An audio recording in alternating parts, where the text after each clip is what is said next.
माधुरीने जेव्हा त्या क्षणी लग्नास नकार दिला तेव्हा संपूर्ण घरात चर्चा सुरू झाली. सर्वजण आश्चर्यचकित आणि रागावलेल्या चेहऱ्याने तिला पाहू लागले. वातावरण अगदी तापलं. शारदाजी रागाने तिला घुरून म्हणाल्या, लाज वाटत नाही का तुला? सर्व पाहुणे जमा झाले आहेत आणि तू या क्षणी लग्नास नकार देतेस? तू वेडी झाली आहेस का?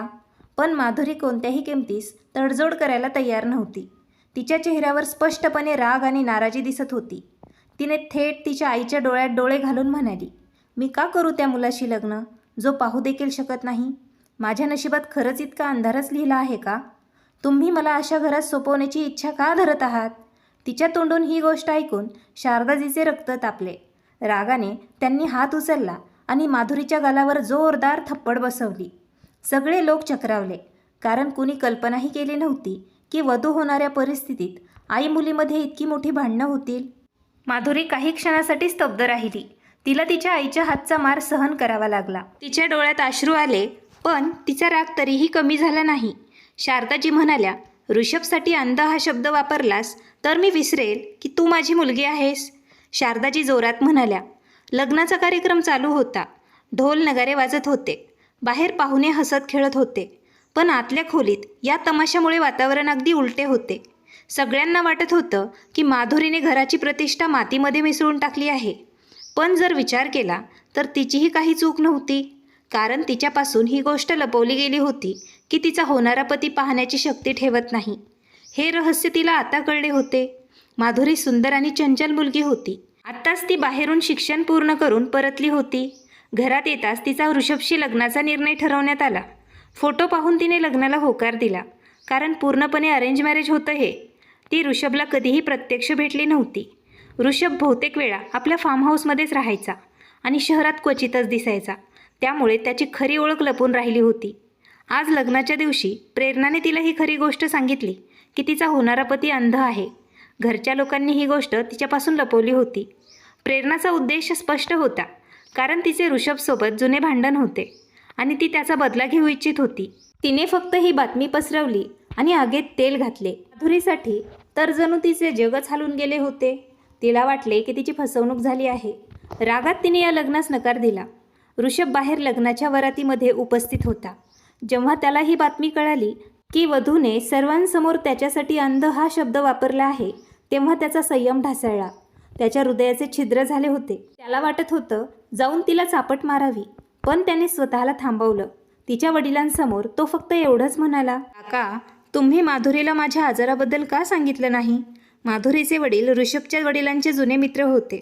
ऋषभने त्यांच्या खांद्यावर हात ठेवून म्हणाला, तुम्ही मला नेहमीच तुमचा मुलगा समजत होतात, मग ही गोष्ट का तुम्ही लपवली?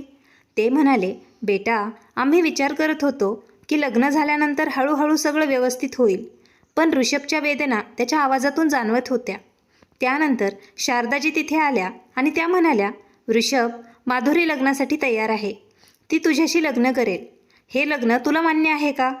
माधुरी त्यावेळी अगदी शांत उभी होती. तिच्या डोळ्यातून अश्रू वाहत होते. तिने लग्नासाठी होकार दिला, कारण तिच्या आईने स्पष्टपणे तिला सांगितलं होतं की तू लग्नाला नकार दिलास तर तुला माझा मेलेला चेहरा दिसेल. हा भार तिच्यासाठी इतका जड होता, त्यामुळे तिने मजबुरीने या लग्नाला होकार दिला. दुसरीकडे प्रेरणाला हे सगळं पाहून राग आला होता. तिचा वार अपयशी झाला आणि तिचा प्लॅन फसला. लग्नाच्या सर्व विधी पूर्ण झाल्या. ऋषभनेही खोल श्वास घेत हे लग्न स्वीकारले आणि तो म्हणाला, काका, या क्षणी माधुरीला कळत नाही, पण येणाऱ्या दिवसात तिला समजेल की तुम्ही तिच्यासाठी योग्य तेच निर्णय घेतला आहे. तो आतून तुटून गेला होता, पण चेहऱ्यावर संयमाची ओढ बांधून उभा होता. पाठवणीच्या वेळी माधुरी सर्वांच्या नजरांपासून लपून रडत होती. नंतर ती ऋषभच्या सोबत त्याच्या फार्म हाऊसला गेली. तिथलं दृश्य तिच्यासाठी अगदी अनोळखी होतं. मोठी हवेली, पण शांत. चारही बाजूंना शांतता. ना रोषणाई, ना हसणे खेळणे. जणू एखाद्या शोकमय वातावरणात ती आली होती. माधुरीने गाडीमधून बाहेर पाहिले आणि तिला वाटलं की ही हवेली आनंदापासून खूप दूर आहे. गाडी थांबल्यावर ऋषभ स्टिकच्या मदतीने आत गेला. माधुरी आश्चर्याने पाहत राहिली की तो न पाहता देखील प्रत्येक पाऊल ओळखतो. नौकराने आदराने त्याची स्टिक पकडली. माधुरी मनातले मनात तुटत होती. तिच्यासोबत जे झालं ते तिला स्वीकारताही येत नव्हतं, पण परिस्थितीच अशी होती की ती ऋषभच्या मागे आत गेली. हवेली आतून खूप सुंदर होती, प्रत्येक कानाकोपरा सजावटीने भरलेला होता. जणू कोणी आपल्या स्वप्नांचे महल तयार केले आहे, पण त्यावर शांततेचा पडदा पडला होता. ऋषभने तिच्याकडे पाहिलेलं नाही आणि तो म्हणाला, डाव्या बाजूला जा, तुझी खोली तिकडे आहे. त्याचा आवाज ऐकताच माधुरीला धक्का बसला. इतक्या अंतरावरूनही त्याने ओळखलं की ती गाडीतून उतरली आहे. ती पहिल्यांदाच बोलली, माझी खोली. ऋषभ तिचा आवाज ऐकून काही क्षण तिथेच थांबला. त्याने काळे चष्मे घातलेले होते, ज्यामुळे त्याचे डोळे दिसत नव्हते. तो म्हणाला, हो, तुझीच खोली. आणि मग तो सरळ पुढे निघून गेला. माधुरीच्या डोळ्यात कटुता दिसत होती. तिने समोर येऊन विचारलं, आपण वेगवेगळ्या खोलीत राहणार आहोत का? ऋषभ थांबला आणि काही क्षणानंतर तो म्हणाला, माझ्या मते तुला अंध माणसासोबत आयुष्य घालवायला आवडणार नाही. तू जबरदस्ती कोणत्याही भाराखाली राहू इच्छित नसशील, म्हणून तू तुझ्या खोलीत जा. रात्र खूप झाली आहे. त्याचा आवाज अगदी स्पष्ट होता, जणू हृदयातील सर्व वेदना दडवल्या जात होत्या. माधुरीच्या आतला राग पुन्हा उठला. जर एवढाच समजदार होतास तर लग्नाच्या वेळेस नकार का नाही दिलास? आत्ता हे नाटक करण्याची काय गरज होती? तिच्या आवाजात कटुता स्पष्ट दिसत होती. ऋषभचे पाऊल तिथेच थांबले. त्याला जाणवलं की तिच्या जखमा अधिक खोल होत आहेत. ऋषभने थंड श्वास घेत म्हणाला, काही कारणं अशी होती की ज्यामुळे मी हे लग्नाला नकार देऊ शकलो नाही, जसे तू या लग्नाला नकार देऊ शकली नाहीस. पण मी तुला जबरदस्ती माझ्यावरती थोपवणारा माणूस नाही. मला एकटं राहायची सवय आहे. इथे मी तुला कधीही त्रास होऊ देणार नाही. त्याचा आवाज अगदी सरळ आणि स्पष्ट होता. माधुरी रडत रडत म्हणाली, पण मला एकटं राहण्याची सवय नाही. तिचा आवाज इतका तुटलेला होता की काही वेळासाठी खोलीत शांतता पसरली. ऋषभने स्वतःला सांभाळलं आणि तो म्हणाला, मग तुला काय हवं आहे? त्याचा प्रश्न माधुरीच्या डोक्यात पोहोचलाच नाही. ती रडत रडत फक्त म्हणाली, काहीच नाही. आणि मग तिने रागाने तिचा लेहंगा सांभाळत ती उभी राहिली. मग डाव्या बाजूला ती गेली, जिथे ऋषभने तिला तिची खोली दाखवली होती. जसे बांगड्यांचे खणखण आणि तिचा सुगंध खोलीतून गायब झाला, तेव्हा ऋषभला कळले की माधुरी आता तिथून निघून गेली आहे. तोही स्वतःच्या खोलीकडे पुढे गेला. तिकडे माधुरी खोलीत पोहोचल्यावर तिने दरवाजाजवळ थांबून ढसाढसा रडायला सुरुवात केली. तिचे अश्रूच थांबत नव्हते. गळा हिचक्यांनी भरलेला होता. तिने खोलीमध्ये इकडे तिकडे पाहिलं. तिला विचित्र भीती वाटत होती. एवढी मोठी खोली आणि त्यात एकटी वधू. तिचं हृदय आता घाबरत होतं. तिला आठवण झाली की मुंबईत तिच्या आजूळचे लोक नेहमीच तिच्या सोबत असायचे. तिला कधीच एकटेपणाचा अनुभव आलेला नव्हता. दिल्लीत आल्यानंतर आजींच्या घरात नेहमी ती हसत खेळत वातावरण असायचं. पण लग्नानंतरच्या आयुष्याच्या या नवीन वळणाचा तिने कधी विचारही केला नव्हता. लग्नाच्या पहिल्याच रात्री तिला असं एकटीला खोलीत राहावं लागेल. तिचं हृदय आता भीतीने कापायला लागलं. खोलीतील शांतता तिला खायला उठत होती. तिने विचार केला, ऋषभ पाहू तर शकत नाही, पण तोही माणूस आहे आणि तिचा पती आहे. मग तिला वेगळ्या खोलीत का राहावे लागेल? तिने भीती सहन केली नाही आणि खोलीतून बाहेर पडली. कॉरिडॉर लांबट आणि शांत होता. कुठलाही नौकर तिथे दिसत नव्हता. ती वधू बनून खूपच सुंदर दिसत होती. पण शृंगार कोणासाठी होता हा, जो तिला पाहूही शकत नव्हता? हा विचार करत तिला तिचं मन अजूनच जड वाटू लागलं. ती हळूहळू चालत चालत ऋषभच्या खोलीच्या दरवाजाजवळ पोहोचली. तिचं हृदय जोरजोराने धडधडत होतं. हिम्मत करून तिने दरवाजा उघडला आणि आत पाऊल ठेवलं. आतलं दृश्य पाहून ती थक्क झाली. ती खोली एखाद्या स्वर्गापेक्षा कमी नव्हती. चारही बाजूंना गुलाबांच्या फुलांनी सजवलेलं होतं. प्रत्येक कोपऱ्यात रंगीबेरंगी दिवे ताऱ्यांसारखे चमकत होते. लाल आणि पांढऱ्या गुलाबांचा सुवास संपूर्ण खोलीत पसरलेला होता. छतावर लटकत असलेले फुलांच्या माळा वातावरणाला आणखीन मोहक बनवत होत्या. सजवलेल्या पलंगावर फुलांची चादर दिसत होती. त्याला पाहून माधुरी डोळे बंद करायचंच विसरली. ती हळूहळू चालत खोलीच्या मध्यापर्यंत पोहोचली. तेव्हा वरच्या झुंबरच्या प्रकाशाने तिच्यावर प्रकाश पडला आणि असं वाटलं की एखादी परी आभाळातून उतरली आहे. अचानक तिला मागे कोणीतरी उभं असल्याची जाणीव झाली. तिने पटकन मागे वळून पाहिलं. ऋषभ तिच्यासमोर उभा होता. ऋषभ नुकताच फ्रेश होऊन कपडे बदलून आला होता. यावेळी त्याने त्याचा चष्मा काढला होता. माधुरीची नजर त्याच्या डोळ्यांवर पडली. त्याचे डोळे खूप सुंदर आणि गडद रंगाचे होते, पण त्यात प्रकाश नव्हता. त्याच्या चेहऱ्यावरची मर्दाना भव्यता कोणालाही आकर्षित करू शकत होती. त्याचे शरीर मजबूत आणि आकर्षक होते. चेहऱ्यावरील कडक रेषा त्याचे व्यक्तिमत्व अजून प्रभावी बनवत होत्या. डोळ्यांमध्ये प्रकाश नसतानाही ऋषभचा अंदाज आणि आत्मविश्वास फारच आकर्षक होता. त्याच्या ओठांवर हलकं स्मितहास्य होतं आणि चेहऱ्यावर एक विचित्र शांतता होती, ज्याने माधुरीच्या हृदयाला स्पर्श केला. एका क्षणासाठी तिचं हृदय जोरजोराने धडधडू लागलं. ऋषभने अचानक विचारलं, तुला काही हवं आहे का? माधुरी शुद्धीत आली आणि म्हणाली, मला एकटीला खोलीत भीती वाटत होती म्हणून मी इथे आले आहे. ऋषभ शांत शब्दात म्हणाला, ठीक आहे, तू इथे राहू शकतेस, मला काही अडचण नाही. मी तुझ्या सोयीसाठी दुसरी खोली सेट करून ठेवली होती. माझी काळजी तू करू नकोस. त्याचे हे शब्द ऐकून माधुरीलाही पुन्हा राग आला. ती मागे वळून म्हणाली, तुम्हाला पण माझी काळजी करण्याची काही गरज नाही. मी स्वतःला सांभाळेल. आता मला कपडे चेंज करायचे आहेत. एवढे सांगून ती ड्रेसिंग रूमकडे गेली. ऋषभने कुठलाही वाद न करता शांतपणे बेडकडे गेला. तो पाहू शकत नव्हता, पण खोलीत पसरलेला सुगंध आणि तिची उपस्थिती त्याला जाणवत होती. ऋषभ फक्त 29 वर्षांचा होता. तरुण माणूस, त्याच्याही काही इच्छा आणि भावना होत्या, पण डोळ्यांचा प्रकाश हरवल्यानंतर तो शांत झाला होता. जणू जीवनाशी त्याचा संबंधच तुटला होता. माधुरीचे वडील त्याला नेहमीच आपल्या मुलाप्रमाणे समजत होते. आता त्यांनी त्यांची मुलगी त्याच्यावर सोपवली होती. या गोष्टीचा विचार करून ऋषभला आणखी जड वाटत होतं. तो बेडवर टेक लावून डोळे मिटून बसला. तेव्हा अचानक खटपटचा आवाज ऐकू आला.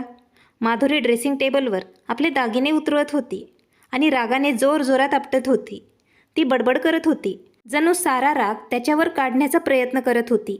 झुमके काढत ती म्हणाली, मला असे तयार केलं जणू मी मिस वर्ल्ड आहे, जिच्यासाठी प्रशंसक बसून तिची स्तुती करणार होते. साध्या कपड्यातही माझी पाठवणी करायची होती ना, काय फरक पडला असता? ऋषभ बेडवर टेक लावून डोळे अर्धे मिटून खोल शांततेत बुडालेला होता. त्याच्या चेहऱ्यावरच्या कडक रेषा आणि ओठांवरील थांबलेली शांतता सर्व काही व्यक्त करत होती. तो सगळं काही ऐकत होता, पण व्यक्त काही करत नव्हता. माधुरीने आपला जड दुपट्टा काढून त्याच्या जवळ खुर्चीवरती टाकला आणि त्या क्षणी ऋषभची मान हलकीशी सरळ झाली. एका क्षणासाठी माधुरीला असं वाटलं की त्याची नजर तिच्यावरच टिकून आहे. तिचं हृदय जोरजोरात धडधडू लागलं. पण दुसऱ्या क्षणी तिला आठवलं की ऋषभ तर पाहू शकत नाही. तिने स्वतःला शांत करण्याचा प्रयत्न केला आणि आपल्या रेशमी केसांना उघडून पाठीवर तिने पसरवलं. तिचा लेहंगा खूप जड होता. चालताना देखील तिला अडचण येत होती. लेहंग्याचा पल्लू थोडासा सांभाळत ती ऋषभकडे गेली आणि तिने विचारलं, माझा ड्रेस कुठं ठेवला आहे? ऋषभने साधेपणाने उत्तर दिलं, कपाटामध्ये सगळं काही ठेवलेलं आहे. त्याच्या आवाजात काही शांतता होती, पण ऐकणाऱ्याला वेगळं आकर्षण जाणवत होतं. माधुरीने खोल श्वास घेत कपाट उघडलं आणि रात्रीसाठी एक आरामदायक ड्रेस काढला. तिची नजर एका नाईट ड्रेसवर पडली, जे खूप बोल्ड होती. तिचं हृदय जोरजोरात धडधडू लागलं. तिने झटपट ऋषभकडे पाहिलं. ऋषभ अजूनही डोळे झाकवून बसलेला होता, पण त्याची खोल डोळे पाहून सगळं जाणवत असल्यासारखं वाटत होतं. माधुरीचे कान गरम झाले, चेहऱ्यावर लालसरपणा आला. तिने झटपट कपाट बंद केलं आणि ड्रेसिंग रूमकडे गेली. अचानक तिच्या कानात ऋषभचा मंद आवाज आला, इथेच चेंज करा. तिचे पाऊल तिथेच थांबले. हृदय जोरजोरात धडधडू लागले. तिने पलटून ऋषभकडे पाहिलं. त्याच्या चेहऱ्यावर काहीही हावभाव दिसत नव्हते, पण त्याची नजर माधुरीच्या हातांवर टिकलेली होती. त्याचा आवाज अगदी सामान्य होता, जणू काही वेगळी गोष्ट आहे.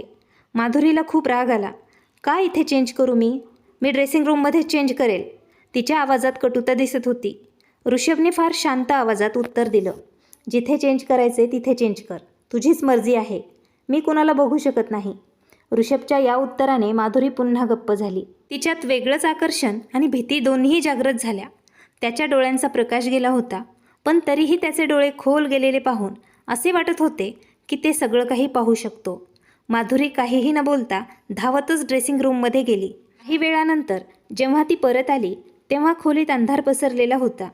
घाबरून तिच्या तोंडातून शब्द बाहेर पडले, अंधारात जिवंतच मला मारलं आहे तुम्ही. ती बेडजवळ आली आणि ऋषभजवळ येऊन उभी राहिली. मग पटकन म्हणाली, लाईट ऑन करा प्लीज. ऋषभने हलकीशी कुशी बदलली आणि जवळ ठेवलेला लॅम्प ऑन केला. खोलीत सौम्य प्रकाश पसरला. माधुरी त्याच्याजवळ बसली. हळू पण स्पष्ट शब्दात म्हणाली, मला अंधाराची भीती वाटते. कृपया लाईट्स ऑनच राहू द्या. तुम्हाला काय फरक पडतो, ऑन राहो किंवा ऑफ राहू? तिच्या आवाजात भीती आणि राग दोन्ही होतं. ऋषभने तिच्याकडे पाहिलं नाही, फक्त थेट तिला विचारलं, तर तू इथे माझ्यासोबत झोपणार आहेस का? माधुरी त्याचं बोलणं ऐकून रागावली. मी कुठे जाऊन झोपावं मग? तुम्हीच सांगा, माझं काय स्थान आहे या घरात? एकतर या लग्नासाठी मी आईचा मार खाल्ला, त्यावर अजून इथे मला एकटीला पाठवलं. तुम्हाला माहीत आहे का, मी कधीही एकटी झोपलेली नाही. मला भीती वाटते. आणि तुम्ही म्हणत आहात की मी इथून जाऊ? बोलताना तिचे शब्द अडखळत होते, पण रागाने तिने सगळं उघडपणे सांगितलं. ऋषभ तिचं लांब लेक्चर ऐकून फक्त एवढंच म्हणाला, रिलॅक्स, झोपून जा. त्याने आपल्या उशीवर डोकं ठेवलं आणि त्याचे डोळे मिटले. तिच्या बाजूला हलका दबाव वाटत होता, जणू ऋषभ जवळ असल्याचा तिला अनुभव येत होता. माधुरी एका क्षणासाठी गप्प राहिली. नंतर ती म्हणाली, तुमचे खूप उपकार झाले माझ्यावर. घरातील सर्वजण तिला ऋषभच्या रागाबद्दल सांगून खूप घाबरवत होते. म्हणायचे, तो खूप कडक स्वभावाचा आहे, त्याच्यासमोर गेल्यावर विचार करून बोलत जा. पण इथे तर उलटच झालं होतं. ती जितकं काही बोलत होती, ऋषभ तितकाच शांततेने तिला उत्तर देत होता. या गोष्टीने माधुरीला थोडी हिंमत दिली. तिने उशीवर डोकं ठेवून तिची कूस बदलली आणि ऋषभकडे पाहायला लागली. ऋषभही त्या क्षणी कूस बदलून झोपलेला होता. त्याचा चेहरा माधुरीच्या खूप जवळ आला. तिचा श्वास थांबल्यासारखं झालं. ऋषभचे डोळे बंद होते. चेहरा अत्यंत सुंदर आणि आकर्षक दिसत होता. माधुरी फक्त पाहत राहिली आणि मनातल्या मनात म्हणाली, देवा, त्याच्या डोळ्यांचा प्रकाश असता तर किती परफेक्ट दिसला असता ना. तिने आपल्या संपूर्ण आयुष्यात असा सुंदर माणूस कधीही पाहिला नव्हता. हळूहळू तिच्या पापण्यांवर झोप येऊ लागली आणि ऋषभचा चेहरा पाहताना ती गाढ झोपेत गेली. हळूहळू ऋषभचे डोळे उघडले. त्याला आपल्या चेहऱ्यावर माधुरीच्या श्वासाचा उष्ण अनुभव झाला. हा अनुभव इतका जवळ होता की त्याच्या ओठांवर अचानक हलकं स्मितहास्य आलं. ऋषभ, ज्याच्या चेहऱ्यावर नेहमीच हसणं दूर दूरच दिसत असे, आज एका छोट्याशा मुलीच्या गोड गोड बोलण्यावर तो हसला. जर त्यावेळी माधुरीने त्याचे हसणे पाहिले असते तर कदाचित ती आश्चर्यचकित झाली असती. आत्तापर्यंत ऋषभ फक्त कडक स्वभाव आणि रागीट व्यक्ती म्हणून तिला दिसला होता. दुसरीकडे घराच्या एका कोपऱ्यात प्रेरणा आपल्या पालकांशी जिद्दीने बोलत होती. तिचे डोळे रडून रडून लाल झाले होते. ती आपल्या आईकडे रडत रडत म्हणाली, आई, मला ऋषभ हवा आहे. तिच्या वडिलांनी कडक शब्दात तिला उत्तर दिलं, हे बघ प्रेरणा, जेव्हा सर्वांनी तुझ्या लग्नाबद्दल ऋषभसोबत बोलण्याचं ठरवलं तेव्हा तूच या लग्नाला नकार दिलंस. तूच म्हणालीस तुला तो आवडत नाही. तू ऋषभ सोडून रणजितशी साखरपुडा केला होता. आता रणजितने कोणा दुसऱ्या मुलीसोबत लग्न केलं आहे, त्यामुळे तू ऋषभकडे परत येण्याचा विचार करत आहेस. ही तुझीच चूक आहे. प्रेरणा अश्रू पुसत म्हणाली, लग्नाची वेळ आली तेव्हा देखील तुम्हीच नकार दिला होता की ऋषभ आंधळा आहे. तुम्हाला माझं अंध मुलासोबत लग्न करायचं नव्हतं. तुम्हीच मला रोखलं, नाहीतर आज मी ऋषभची पत्नी असते. प्रेरणाचे वडील रागावून म्हणाले, तर आम्ही काय करायचं होतं? जेव्हा तूच त्याला नकार दिलास तर तो तुझी का वाट पाहत बसेल? आता तो दुसऱ्या कोणाचा झाला आहे. तुझी बहीण माधुरीनेही लग्नासाठी नकार दिला होता, पण सर्वांच्या जबरदस्तीने तिचं नातं ऋषभशी जोडलं गेलं आहे. ती लग्न करून तिच्या सासरी गेली. आता तुझं हे रडणं काही उपयोगाचं नाही. प्रेरणा ढसाढसा रडत आईकडे म्हणाली, आई, तू पण मला समजून घेत नाहीस का? मी खरं सांगते, माझं ऋषभवर प्रेम आहे. त्याच्याशिवाय मी राहू शकत नाही. रणजितने मला फसवलं, पण ऋषभ आजही तसाच आहे. तितकाच सुंदर, तितकाच परफेक्ट. त्याचा अंधपणाने काही मला फरक पडत नाही. मी सगळं सांभाळेल, फक्त तुम्ही माझी मदत करा. तिच्या आई कडकपणे तिला म्हणाली, प्रेरणा, हे सगळं तुझं फालतू बडबड आहे. कालच ऋषभ आणि माधुरीचं लग्न झालं आणि आज तू इथे हे सगळं उघड करत आहेस. जर तुझ्या वडिलांना थोडंसंही कळलं तर त्यांच्या तळपायाची आग मस्तकात जाईल. तुझ्या डोक्यातून ऋषभचं नाव आता काढ. तो आता दुसऱ्या कोणाचा आहे हे खरं तुला मान्य करावंच लागेल. एवढं सांगून तिची आई रागात तिथून निघून गेली आणि प्रेरणा एकटी रडत राहिली. ती फरशीवर बसून रडत होती. तिचं हृदय बंधनं मोडू इच्छित होतं, पण परिस्थितीने तिला घट्ट पकडून ठेवलं होतं. सकाळी जेव्हा ऋषभची झोप उघडली तेव्हा त्याला एका क्षणासाठी लक्षातच आलं नाही की कालच त्यांचं लग्न झालं आहे. जसं त्याने कूस बदलली, त्याचा श्वासच अडकला. माधुरी त्याच्या जवळ, अगदी जवळ झोपली होती. माधुरीचं शरीर ऋषभच्या शरीराला स्पर्श करत होतं. तिचे रेशमी केस उशीवर पसरले होते. तिच्या ओठांतून निघणारा सौम्य श्वास ऋषभच्या छातीत भिडत होता. ऋषभचं हृदय जोरजोरात धडधडू लागलं. त्याने हळूच तिला वेगळं करण्याचा प्रयत्न केला, पण माधुरी आणखी घट्ट त्याच्याशी बिलगली. तिची निरागसता, उष्णता आणि नाजूक शरीर ऋषभसाठी आपत्ती बनलं होतं. तो पाहू शकत नव्हता, पण तिच्या प्रत्येक हालचालीचा अनुभव घेऊ शकत होता. तिच्या श्वासाची लय, तिचे नाजूक हात, सगळं ऋषभच्या भावना भडकवत होतं. ऋषभने हिंमत करून तिच्या मानेखाली हात ठेवला आणि तिला हलकंच वर उचललं. माधुरी त्याच्या मिठीत गेली आणि अचानक तिने तिचा चेहरा त्याच्या छातीजवळ लपवला. ती गाढ झोपेत होती, पण ऋषभ पूर्णपणे जागा होता. त्याने त्याचे डोळे मिटले आणि फक्त अनुभवायला सुरुवात केली. तिच्या कमरेवर हात ठेवल्यानंतर त्याला असं वाटलं जणू काही अनमोल खजाना त्याच्या हाती लागला आहे. त्याचं हृदय म्हणत होतं की या नाजूक अनुभवाला कायमचं आपल्या मिठीत बंद करून ठेवावं. तो तिच्या सौंदर्यात आणि निरागसतेत बुडालेला होता. तेव्हा अचानक माधुरी झोपेत हलकीशी कुजबुजली. ती ऋषभच्या छातीवर आणखी घट्ट बिलगली. तेव्हा तिचा श्वास काही क्षणांसाठी थांबल्यासारखा झाला. ती अचानक उठली. झोपेत धुंदसर डोळे उघडून ऋषभकडे ती पाहू लागली. तिला एका क्षणासाठी समजलंच नाही की हा माणूस कोण आहे. तिला लक्षातच राहिलं नव्हतं की तिचं तर लग्न झालं आहे. तिचे हात आपोआप ऋषभच्या चेहऱ्याकडे गेले आणि ती हळूच डोळे उघडत त्याला म्हणाली, तुम्ही कोण आहात? ती अजूनही शुद्धीत नव्हती. तिचं मन जणू सुन्न पडलेलं होतं. तिला हे जाणवतही नव्हतं की तिने ऋषभला आपल्या हृदयाच्या खोलवरून स्पर्श करून टाकला आहे. ऋषभच्या डोळ्यांची चमक तिला थक्क करून गेली. तिच्या माथ्यावर आठ्या पडल्या. तिला असं वाटलं जणू त्या डोळ्यांनी तिचं संपूर्ण शरीर वाचलं आहे. ती पटकन मागे सरकली आणि उठून बसली. लाजेने तिचा चेहरा खाली झुकला. जवळ पडलेली ओढणी तिने उचलली आणि ती उभी राहिली. ऋषभही झोपेतून बाहेर येत आपल्या भावना दडपण्याचा प्रयत्न करत बसला. तो फक्त हलका हसत गप्प राहिला. शहराच्या सर्वात मोठ्या हॉलमध्ये ऋषभ आणि माधुरीच्या लग्नाचं रिसेप्शन सुरू होतं. सगळीकडे लाईट्सचा प्रकाश आणि माणसांची गर्दी दिसत होती. प्रत्येकजण त्यांच्या जोडींचं कौतुक करत होतं. दोघं स्टेजवर एकत्र बसले होते. त्यांच्या चेहऱ्यावर एक वेगळीच चमक दिसत होती. त्यावेळी गर्दी छेदत प्रेरणा तिथे पोहोचली आणि जेव्हा तिची नजर त्यांच्यावर पडली, तिचं हृदय जणू जळून राख झालं. ती संपूर्ण तन आणि मनाने या लग्नाला सहन करू शकत नव्हती. माधुरीचं रूप, खुललेला चेहरा आणि तिच्या चेहऱ्यावरच्या आनंदाच्या झळक सर्व काही सांगत होतं की ती आता ऋषभसोबत एक झाली आहे. कालपर्यंत जी मुलगी गोंधळलेली आणि अडचणीत दिसत होती, आज ती पूर्णपणे सुंदर आणि निखरलेली दिसत होती. प्रेरणासाठी हा नजारा जणू तिच्या हृदयात घातलेल्या बाणाप्रमाणे होता. प्रेरणाने मनात विचार केला, ही तर खूप खुश दिसते. कदाचित हिची संपूर्ण रात्र खूप आनंदात गेली असेल. तिची नजर ऋषभकडे गेली, जो छडीच्या आधारावर खाली उतरत होता. तिने विषारी शब्द तोंडातून बाहेर काढले, असो माधुरी, तुझ्या अंध नवऱ्याने जो पाहू शकत नाही त्याने तुला काय दिलं? प्रेरणाच्या कटू शब्दामुळे माधुरीचा चेहरा अचानक उतरला. तिने वेदनेत म्हटलं, प्रेरणा दीदी, तुम्ही सतत विषारी शब्द का उगळता? कधीतरी गोड बोलत जा. पण प्रेरणा दात खात म्हणाली, मी चुकीचं काही सांगितलं का? अंध माणूस कसा पाहू शकेल? माधुरीच्या डोळ्यात अश्रू आले, पण तिने स्वतःला सांभाळत उत्तर दिलं, त्यांनी मला काही भेटवस्तू तर दिली नाही, पण संपूर्ण रात्र आम्ही झोपलो नाही. त्याच्या निर्दयी प्रेमाने मला असं वाटलं नाही की तो पाहूच शकत नाही. त्यांचं प्रेम एवढं जास्त आहे, मी फक्त लाजत राहिले. माधुरीच्या बिनधास्त बोलण्याने प्रेरणाच्या हृदयात आग पेटली. ती रागाने भरून उठून गेली. माधुरीने ओठ घट्ट धरले आणि डोळे वळवले, पण त्याचवेळी तिला जाणवलं की ऋषभ अगदी जवळ उभा होता.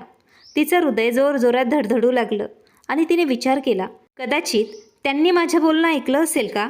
चेहऱ्यावरून तर काहीच दिसत नव्हतं, पण मनात एक विचित्र भीती होती.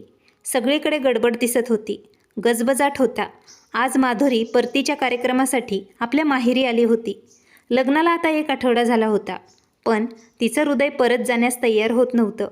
ऋषभनेही कधीच तिला घेऊन येण्याची घाई करण्याचा दबाव दिला नव्हता. पण आज तिच्या वडिलांनी दावत आयोजित केली होती. त्यांनी ऋषभला स्पष्ट सांगितलं होतं की माधुरीला सोबत घेऊन यायचं आहे. स्टडी रूममध्ये दोघेही खूप वेळ शांत बसले होते. माधुरी नजर खाली करत राहिली आणि अचानक तिथून उठून बाहेर निघून गेली. पण काही वेळानंतर ती परत आली. ऋषभने तिच्या पावलांची चाहूल ओळखली. ती हळूच म्हणाली, मला तुमच्या फार्म हाऊसला जायचं नाही आहे. तिथे खूप एकटं एकटं वाटतं मला. मी तिथे एकटीच राहणार नाही. कृपया तुम्ही शहरात शिफ्ट व्हा, नाहीतर मला इथेच राहू द्या. ऋषभ गंभीर आवाजात म्हणाला, आपण आज परत जाऊया. माधुरी, आता तेच तुझं घर आहे. माधुरीला हे ऐकून भीती वाटली. ती म्हणाली, पतीने कधी कधी पत्नीचंही ऐकावं लागतं. ऋषभ तिच्या जवळ आला आणि खूपच जवळ झुकून हळूच म्हणाला, ज्या दिवशी तू माझी पत्नी बनशील त्या दिवशी मी तुझं सर्व ऐकत असेल. त्याचा उष्ण श्वास तिच्या कानाला भिडला आणि माधुरीचं हृदय जोरजोरात धडधडू लागलं. ऋषभ बाहेर निघून गेला, पण त्याचं बोलणं माधुरीच्या मनात अनेक वेळा गुंजत राहिलं. तिचा चेहरा लाल झाला होता. माधुरीच्या वडिलांनी तिला रात्रीचं जेवण करून तिच्या घरी परत पाठवलं. ती खूप खराब मूडमध्ये घरात आली आणि रागाने सर्व काही फेकायला लागली. तिने आधी तिच्या पायातील हिल काढली आणि दोन्ही उडून दूर फेकून दिल्या. नंतर दुपट्टा काढून तिने फेकला आणि केस जोरात तिने पाठीवर सोडले. ती बेडवर रागाने बसली. ती ऋषभकडे पूर्णपणे दुर्लक्ष करत होती. ऋषभ हळूहळू पावलं टाकत खोलीच्या आत आला. त्याने त्याचा चष्मा बाजूला ठेवला. आता तो घड्याळ काढून कपाटात ठेवणार होता, तेव्हाच माधुरी रागाने पलटी मारून त्याला म्हणाली, तुम्ही खूप वाईट माणूस आहात मिस्टर ऋषभ. ऋषभने शांत आवाजात उत्तर दिलं, हळू बोल, मी बहिरा नाही, सर्वसाधारण आहे. माधुरीने थोड्या भावनेने हसत उत्तर दिलं, हो मला माहीत आहे, तुम्ही बहिरे नाहीत, तुम्ही अंध आहात. हे ऐकताच ऋषभचे हात शर्ट उघडत थांबले. माधुरीलाही लगेचच तिच्या बोलण्यावर पश्चाताप झाला. तिला स्वतःवर विश्वासच बसला नाही की तसे कठोर शब्द तिच्या तोंडातून कसे काय बाहेर पडले. ऋषभ थोड्या कडवट आवाजात तिला म्हणाला, माहीत आहे मी आंधळा आहे, तुला सांगण्याची मला गरज नाही. ती रागाने आपली शर्ट काढून खुर्चीवर फेकला. बाथरूममध्ये तो बंद झाला. माधुरी तिथे बसून राहिली. तिच्या डोळ्यात पाणी भरून आलं. ती स्वतःशीच म्हणाली, हे मी काय केलं? मी ऋषभचे हृदय दुखवलं. जर तो पाहू शकत नाही तर त्यात त्याचा काय दोष आहे? ही तर देवाच्या इच्छेची गोष्ट आहे. तरीही कोणाच्याही त्रुटीवर त्याला टोमणं मारणं किती चुकीचं आहे. ती खूप वेळ ऋषभची वाट पाहत राहिली, पण तो बाहेर आला नाही. शेवटी ऋषभ बाथरूममधून बाहेर आला. त्याने नाईट ड्रेस परिधान केला होता. त्याची मजबूत खांद्यांची शरीररचना स्पष्ट दिसत होती.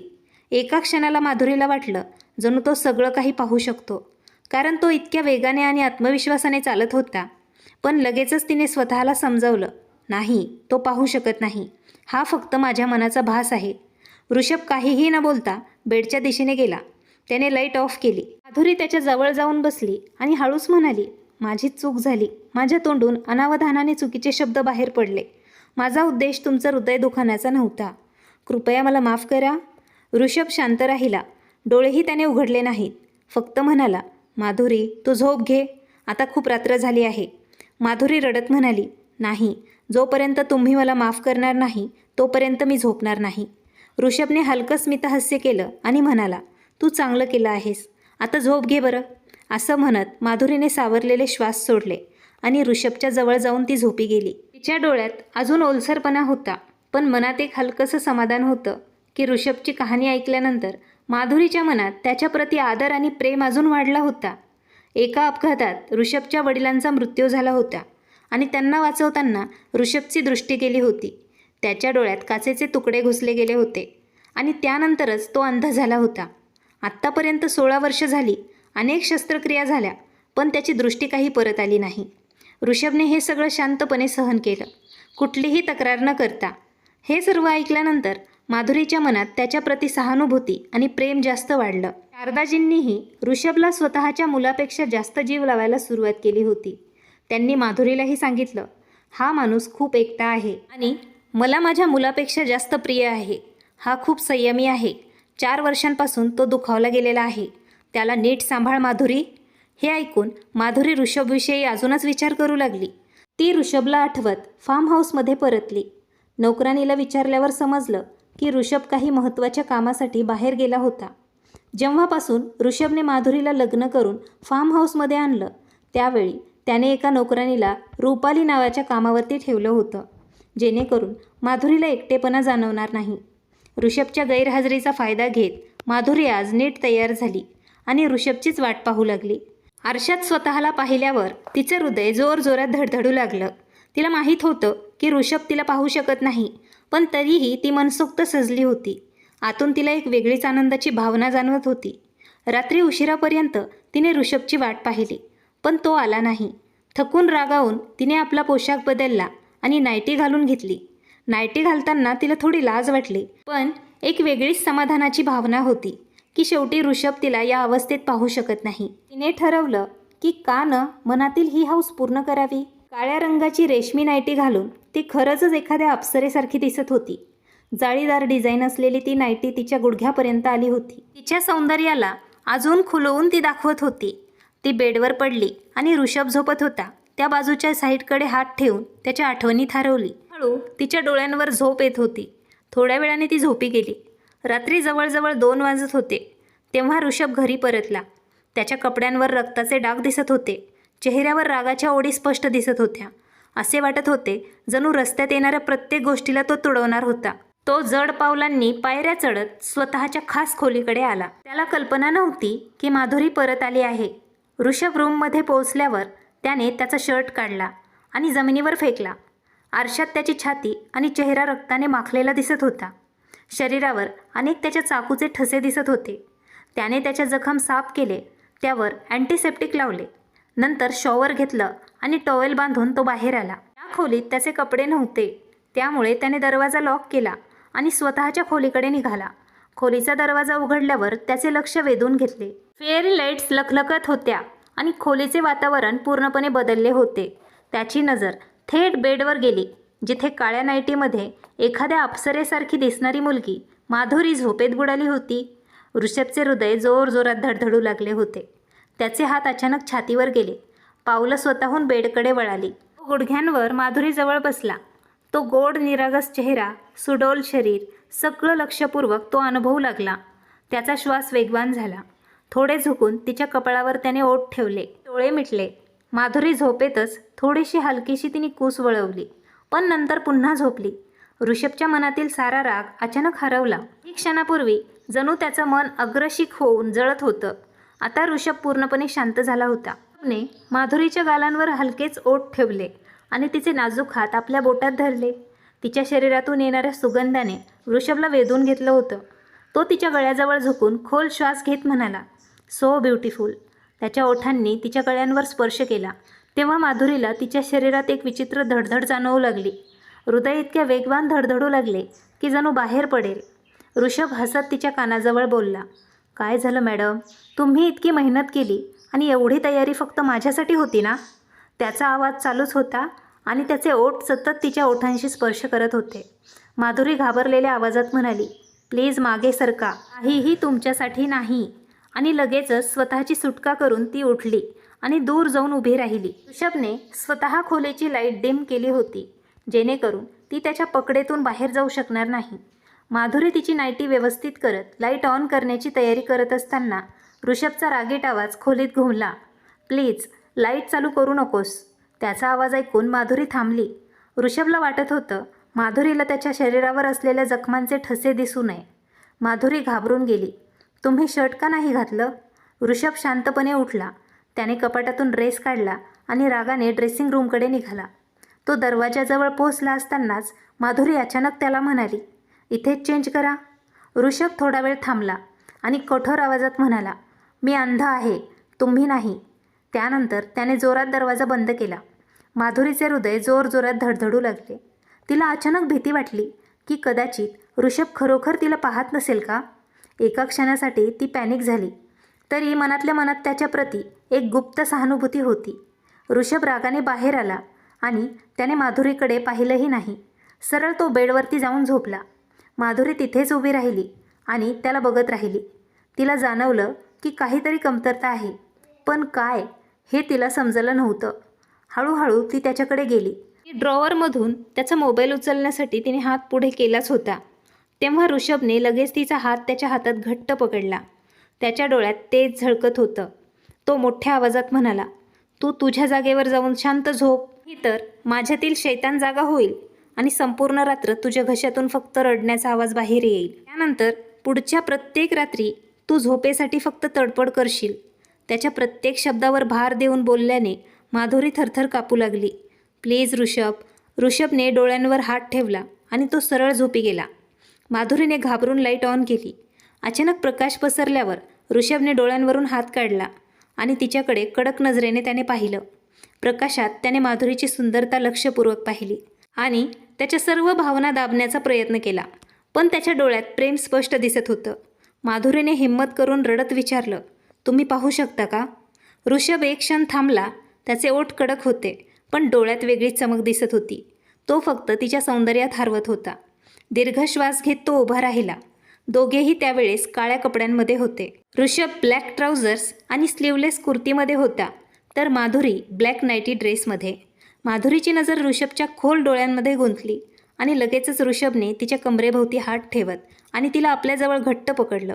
तो तिच्या कानाजवळ झुकून हळूच म्हणाला, you know very well my wife. आणि तिच्या कानाला तो हलकंसं चावला. त्याची ही गोष्ट ऐकून माधुरीच्या संपूर्ण शरीरात संवेदना पसरली. एका आठवड्यापूर्वीचाच प्रसंग होता. तिच्या डोळ्यासमोर तो आला, जेव्हा ऋषभ घरात नसताना ती चेंज करत होती आणि अचानक बाथरूमचा दरवाजा उघडला. ऋषभ आत आला. त्या दिवशी ती खूप अस्वस्थ झाली होती आज ऋषभ प्रत्येक गोष्टींवरचा पर्दाफाश करत तिच्या समोर उभा होता आणि तिच्या कमरेला पकडून तिला जमिनीवरून वर उचललं. माधुरी जणू काचेच्या बाहुलीसारखी त्याच्या हातामध्ये मावली. ऋषभने माधुरीच्या चेहऱ्यावर हलकीशी फुंकर मारली जेव्हा ती लाजली. तिचं डोकं ऋषभच्या खांद्यावर टेकवलं. तिच्या डोळ्यांनी ऋषभच्या मजबूत मसल्सकडे पाहिलं. तिच्या पाठीच्या हाडात जणू वीज चमकली. माधुरी जोरात धक्का देत म्हणाली, मला सोडा. ती रागाने आणि दुःखाने म्हणाली होती, तुम्ही मला फसवत आहात. तिच्या नाजूक हातांच्या हलक्या माराने ऋषभला जणू फुलांचा स्पर्श झाला. तो हलक्या हास्यासह तिला पाहत राहिला आणि ते हसणं पाहून माधुरीला अजून राग आला. ऋषभ हळू आवाजात म्हणाला, कशासाठी हा राग आहे माधुरी? या गोष्टीसाठी की मी पाहू शकतो किंवा या गोष्टीसाठी की मी तुम्हाला डोक्यापासून ते पायापर्यंत पाहिलं आहे? माधुरीने त्याचे केस ओढायला सुरुवात केली. ऋषभ घाबरला आणि आश्चर्याने म्हणाला, अरे हे काय करत आहेस? माझे केस सोड. पण माधुरी थांबली नाही. लगेच तिने त्याच्या डोळ्यांवर हात ठेवला. जणू त्याच्या पापण्या ती ओढून काढणार होती. ऋषभलाही राग आला होता. त्याने तिला दोन्ही मनगटाने एका हातात पकडले आणि मागे तिच्या कमरेवर हलकासा दाब दिला. त्याचा चेहरा गंभीर झाला. तो म्हणाला, अगं मला काही बोलण्याची संधी तर दे. तू माझे एकही गोष्ट ऐकली नाहीस. माधुरीचा आवाज कापत होता. तिच्या डोळ्यात अश्रू होते. ती म्हणाली, तुम्ही मला का खोटं बोललात की तुम्ही पाहू शकत नाहीत? ऋषभचे डोळे खाली झुकले. यावेळी तो चेष्टा करण्याच्या मनस्थितीत नव्हता. तो गंभीर झाला होता. त्याने सांगितलं, यामागे एक कारण आहे. माधुरीची नजर त्याच्या चेहऱ्यावर ठाम राहिली आणि ती त्याचा प्रत्येक शब्द ऐकत होती. ऋषभने खोल श्वास घेतला आणि हृदयाचं ओझं सोडवायला सुरुवात केली. मला माझ्या आईवडिलांच्या मृत्यूचा बदला घ्यायचा होता. माझे शत्रू घराबाहेर नाहीत. ते माझ्या स्वतःच्या रक्ताचे नातेवाईक होते. माझे दोन्ही काका. संपत्तीच्या लोभापोटी माझ्या आईवडिलांचा ते राग करू लागले. एके दिवशी त्यांनी मेजवानी देण्याचा बहाणा करून आम्हाला घरी बोलवले आणि माझ्या आईला संपत्तीच्या कागदांवर सही करण्यास भाग पाडलं. आईने त्या कागदांवर सही करण्यासाठी स्पष्ट नकार दिला आणि वडिलांसह ती तिथून निघून गेली. पण मामांनी आणि काकांनी त्यांच्या गाडीवर हल्ला केला. ऋषभचा आवाज रुंद झाला. त्यांच्या गाडीवर गोळीबार झाला. त्यांच्या गाडीचे टायर फुटले. वडिलांनी गाडी नियंत्रित करण्याचा खूप प्रयत्न केला, पण गाडी अनियंत्रित होऊन सरळ झाडाशी जाऊन धडकली. मागच्या सीटवर बसून मी सगळं काही पाहत होतो. आईने मला स्वतःकडे ओढून मला वाचवण्याचा प्रयत्न केला होता. तरीही माझ्या डोळ्यात काचेचे तुकडे घुसले. सगळं रक्ताने चिंब झालं. त्याचवेळी माझ्या आईची शेवटची किंकाळी ऐकली मी, मारून टाका या दोघांना. त्या आवाजाचा ओझं आजही माझ्या कानातून नाही गेलं. ऋषभच्या डोळ्यात अश्रू आले. हे ऐकून माधुरीच्या डोळ्यात पाणी आलं आणि ती शांतपणे त्याच्याकडे बघत राहिली. ऋषभ स्वतःला सांभाळत म्हणाला, तुझ्या वडिलांनी मला सगळ्यांच्या नजरेपासून लपवलं. त्यांनी माझ्यावर उपचार केले. माझ्या डोळ्यांचा प्रकाश गेला होता, पण काही काळासाठी. तुझ्या वडिलांनी सगळ्यांना फसवलं की ऋषभ आता आंधळा झाला आहे. पण खरं तर माझी नजर काही प्रमाणात कधीच परत आलेली होती. हे गुपित फक्त तुझ्या वडिलांना माहीत होतं, जेणेकरून मी माझ्या ममनच्या हत्यारांपासून सुरक्षित राहू शकेल. मी अंधपणाचं नाटक सुरू केलं आणि माझ्या आईवडिलांच्या मृत्यूचा बदला घेण्याची शपथ घेतली. ते खूपच वेदनादायक वर्ष होतं. आता जेव्हा मी माझ्या छोट्या मामाला माझ्या स्वतःच्या हाताने नरकात पाठवलं, तेव्हा माझी आत्मा थरथरली. ऋषभने त्यांचे हात पाहिले आणि म्हणाला, हो, माझे हात रक्ताने माखलेले आहेत. माधुरी घाबरून मागे सरकली आणि थरथरत्या आवाजात म्हणाली, तुम्ही हत्या केली? ऋषभच्या डोळ्यात आग जळत होती. तो रागाने म्हणाला, हो, मी हत्या केली, कारण मला माझ्या आईवडिलांना न्याय द्यायचा होता. माझ्या आईवडिलांच्या मृत्यूचा हिशोब त्यांच्या मृत्यूनेच होऊ शकतो. तेव्हा माधुरी डोळे भरून हळूच म्हणाली, पण खून म्हणजे खूनच आहे. ऋषभ, तुम्ही असं करून कोणाचाही हिशोब करू शकत नाहीत. ती हळूहळू जवळ आली आणि मंद आवाजात म्हणाली, तुम्ही मला काहीही म्हणालात तरी असं करून कधीही न्याय मिळत नाही. ऋषभ तिच्या अगदी जवळ आला. त्याचे डोळे लाल झाले होते. ऋषभ म्हणाला, पण मी तर त्यांना आता मारून टाकले. आता फक्त त्यांचा श्वास उरला आहे. मागील काही 2 वर्षांपासून मी माझ्या मामांना आणि काकांना तळघरात कैद करून ठेवलं आहे. दररोज त्याला त्रास दिला. विषासारखं जेवण त्याला रोज दिलं, पण त्याला विष दिलं नाही. त्याला मी जगायला भाग पाडलं. त्याला मी मृत्यू तर दिला नाही, कारण मृत्यूच्या आधी त्याला प्रत्येक क्षण यातनादायक देणं आवश्यक होतं. आता त्याचा मोठा भाऊही त्याच तळघरात कैद आहे आणि छोटे काकाही. ऋषभचा श्वास वेगवान चालत होता. त्याच्या मानेच्या नसा ताणल्या होत्या. तो फारच रागात दिसत होता. माधुरीने घाबरून त्याचे हात धरले, पण ऋषभच्या डोळ्यांमध्ये वेडेपणाचं तेज चमकत होतं. तो म्हणाला, माधुरी, तू इथून जा. माझा राग मी नियंत्रित करू शकत नाही, कदाचित रागात मी तुला इजा पोहोचवेल. माधुरीच्या डोळ्यातून अश्रू ओघळले. ती थरथरत ऋषभजवळ गेली. त्याच्या पायांवर उभं राहून त्याच्या ओठांवर तिने तिचे ओठ टेकवले. ऋषभच्या संपूर्ण शरीरात विजेप्रमाणे धक्का बसला. त्याला असं वाटलं की जणू कोणीतरी त्याच्या आगीवर थंड पाणी ओतलं आहे. काही क्षण तो विचार करू शकला नाही. माधुरीने आपल्या ओठांना हटवण्याचा प्रयत्नच केला नाही. तिच्या ओठांची मृदुता ऋषभच्या आत खोलवर जात होती. लगेचच ऋषभचे भान हरपले. तिच्यापासून तो स्वतःला लांब ठेवू शकला नाही. माधुरीने आता मागे हटण्याचा प्रयत्न केला, पण यावेळी ती ऋषभच्या पकडीतून सुटू शकली नाही. तिचे श्वास ऋषभच्या श्वासात मिसळून गेले. ऋषभ पूर्णपणे अनियंत्रित होऊन गेला होता. त्याने तिच्या डोक्यावर हात ठेवून तिच्या श्वासांना आपल्या श्वासात गुंफले. माधुरी थरथरत म्हणाली, ऋषभ प्लीज स्वतःला कंट्रोल कर. मला तुमच्या रागाची खूप भीती वाटते. ऋषभने तिच्या डोळ्यात बघत म्हणाला, स्वतःला माझ्यावर सोपव माधुरी. मला फक्त तेव्हाच शांती मिळेल. मी कित्येक वर्षांनी या आगीत जळत आहे. मला कोणीतरी जवळची व्यक्ती आवश्यक आहे, जिच्या मिठीत मी माझ्या वेदना वाटून घेऊ शकतो. माधुरीने त्याच्या वेदनेची जाणीव करून घेतली आणि हळूच त्याला मिठी मारली. त्याच्या दुःखामध्ये तिने स्वतःला विरघळले. ऋषभ प्रत्येक क्षण विसरत गेला आणि माधुरीही त्याच्या पकडीत सावरत गेली. माधुरी म्हणाली, पहिले तुम्ही हसा ऋषभ. तुमचं हसणं न पाहता मलाही तुमची भीती वाटते. माधुरीने स्वतःची अट ठेवली, कारण ऋषभच्या रागाची उष्णता पाहून तिला खरंच खूप भीती वाटत होती. ऋषभ तिच्याकडे पाहत होता. त्याची नजर तिच्यावरतीच थांबलेली होती. ऋषभ हळूच तिला म्हणाला, आज तू खूप गोड दिसत आहेस. छोटीशी गोड बाहुली. त्याच्या आवाजातील मृदुता माधुरीला आतून स्पर्श करत होती. ऋषभच्या डोळ्यात बुडताच तिच्या ओठांवर हलकेसे हसू आले, ज्याने माधुरीच्या हृदयाला शांतता मिळाली. अचानक ऋषभने तिला हलकासा धक्का दिला आणि तो थेट मागे जाऊन बेडवरती पडले. माधुरीच्या गालांवर लालसर रंग पसरला. ऋषभ तिच्या डोळ्यात हरवून गेला. ती घाबरून दोन्ही हात त्याच्या डोळ्यांवर ठेवून म्हणाली, का दडपशाही करत आहात? तुमचा हेतू मला हानी करणं आहे का? ऋषभ हलकासा हसला आणि झुकून त्याने तिच्या चेहऱ्यावर आपली उबदार श्वास सोडत फुसफुसत म्हणाला, तुझी ही अवस्था पाहून तर खरंच माझा जीव निघून जाईल. खोली फक्त त्यांच्या हृदयाच्या धडधडीच्या आवाजानेच भरलेली होती. ऋषभने हळूहळू तिच्या हाताने स्वतःला बाजूला केले. नंतर त्याच्या नजरेने तिचा चेहरा वाचण्याचा तो प्रयत्न करू लागला. हा क्षण माधुरीसाठी जणू जादूच होता. खोलीतील दिवे मंद झाले. दोघेही आपापल्या भावनांमध्ये गढून गेले. माधुरीने आपल्या हृदयातून स्वतःला ऋषभला समर्पित केले. या क्षणात त्यांच्या नात्यात अजून खोली वाढत गेली होती. ऋषभसाठी आता सर्व काही स्पष्ट झालं. त्याने माधुरीला दिलेलं वचन पाळत आपल्या मामांना आणि काकांना पोलिसांच्या हाती सोपवलं. सर्व सत्य उघड झालं आणि प्रत्येकाला समजलं की ऋषभ पाहू शकतो. पण ही कथा इथेच संपलेली नव्हती. आता प्रेरणाचा राग आकाशाला स्पर्श करत होता. तिच्या प्रत्येक खेळी अयशस्वी झाल्या असूनही ती आता सर्व काही उद्ध्वस्त करण्याच्या तयारीत होती. मधल्या दरम्यान चर्चा रंगली की ऋषभ आणि माधुरी दुबईला हनीमूनसाठी जाणार आहेत. प्रेरणाने आता ठरवलं होतं ती हा प्रवास पूर्णपणे बिघडवेल. एक दिवस घरातील मोठ्या हॉलमध्ये सगळे जमले होते. तिथेच भयंकर शांतता पसरली होती. प्रेरणाच्या डोळ्यातून अश्रू वाहत होते. ती जमिनीकडे एकटक पाहत होती.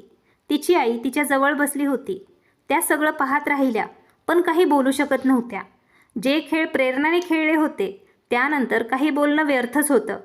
तेव्हाच अचानक ऋषभचा आवाज घुमला, मी या लग्नासाठी तयार आहे. त्याचा आवाज ऐकून हॉलमध्ये बॉम्ब टाकला असं वाटत होतं. माधुरीचं संपूर्ण शरीर थरथरू लागलं. ती तिथेच उभी राहिली. तिच्या आईने तिला ताबडतोब पकडलं, जेणेकरून ती खाली पडू नये. माधुरीच्या वडिलांनी ऋषभसमोर हात जोडले आणि त्यांच्या आवाजात थरथराहट होती. ऋषभ, मला असं काहीही व्हावं असं नव्हतं वाटलं, पण माझ्या मुलीची इज्जत धोक्यात आली आहे. आता फक्त तूच आहेस जो हे डाग मिटवू शकतोस. ऋषभच्या चेहऱ्यावर काहीच भावना दिसत नव्हत्या. त्याच्या डोळ्यात रिकामी भावना होती. तो काही बोलणार होता तेव्हा अचानक त्याची नजर माधुरीवर पडली. तिचा चेहरा खूप उदास झाला होता. डोळे विचारात होते, पण डोळ्यात अश्रू नव्हते. त्यात एक वेगळंच दुःख भासत होतं, जे ऋषभच्या हृदयाला भिडलं होतं. ऋषभने खोल श्वास घेतला आणि थंड आवाजात तो म्हणाला, लग्नाची तयारी सुरू करा, मी येतोय. एवढं सांगून तो थेट माधुरीकडे गेला. त्याने तिचा हात पकडून तिला तिथून ओढलं. माधुरीने त्याचा हात सुटू दिला नाही. ती त्याच्या पकडीतूनच वाहत राहिली. माधुरीची आई रडत त्याला म्हणाली, माझ्या मुलीसोबत माझा जीवही जात आहे. ऋषभ, जर तिला काही झालं तर मी कोणालाही माफ करणार नाही. हे शब्द म्हणत त्या रडत रडत तिथून निघून गेल्या. त्याचवेळी प्रेरणाच्या चेहऱ्यावर तृप्तीपूर्ण हसू पसरलं होतं. अखेर ती आपल्या युक्तीत यशस्वी झाली होती. गाडीमध्ये बसल्यानंतर ऋषभ खूप शांतपणे ड्रायव्हिंग करत होता. माधुरीही त्याच्याच बाजूला बसलेली होती, पण ती एक शब्दही त्याच्याशी बोलली नाही. तिची ही शांतता ऋषभच्या मनाला छिद्र करून जात होती. अखेर त्याने ब्रेक मारून गाडी साईडला थांबवली. डोळ्यात वेडेपणा दिसत होता. तो म्हणाला, तुला हवंय का की ऋषभ मरून जावा? माधुरीच्या डोळ्यात अश्रू आले.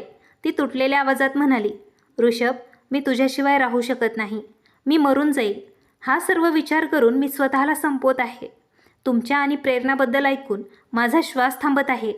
ऋषभचे डोळे लाल झाले. तो रागातच म्हणाला, म्हणजे तू माझ्यावर शंका धरतेस माधुरी? तुला माझ्यावर विश्वास नाही का? मनापासून मी फक्त तुझाच आहे, तुझाच राहील. पण तू माझ्यावर विश्वास का ठेवला नाही? तू का म्हणालीस की मी प्रेरणासोबत लग्न करेल? माधुरी थरथरत म्हणाली, कारण तुम्ही स्वतःच मान्य केलं होतं ना. तुम्हीच सर्वांसमोर सर्वांना सांगितलं होतं तुम्ही तिच्यासोबत लग्न करणार आहात. तेव्हा ऋषभ तिच्या डोळ्यात बघत म्हणाला, हे सगळं फक्त एका योजनेचा भाग होतं. आता वेळ आली आहे की प्रेरणाच्या सगळ्या युक्त्या एकाच वेळेत उघड कराव्या. फक्त मला तुझी साथ हवी आहे माधुरी. त्याने त्याचा हात पुढे केला आणि म्हणाला, माधुरी, तू मला वचन दे, तू फक्त माझीच आहेस. माधुरीच्या डोळ्यातून अश्रू वाहू लागले. तिने त्याचा हात धरला आणि रडत म्हणाली, मी नेहमीपासून फक्त तुमचीच आहे, नेहमीच राहील. ऋषभने तिला आपल्या छातीशी घट्ट धरलं. तिच्या कपाळावर आपलं कपाळ ठेवून तो म्हणाला, फक्त माझ्यावर विश्वास ठेव. माझ्या आयुष्यात फक्त तूच आहेस माधुरी.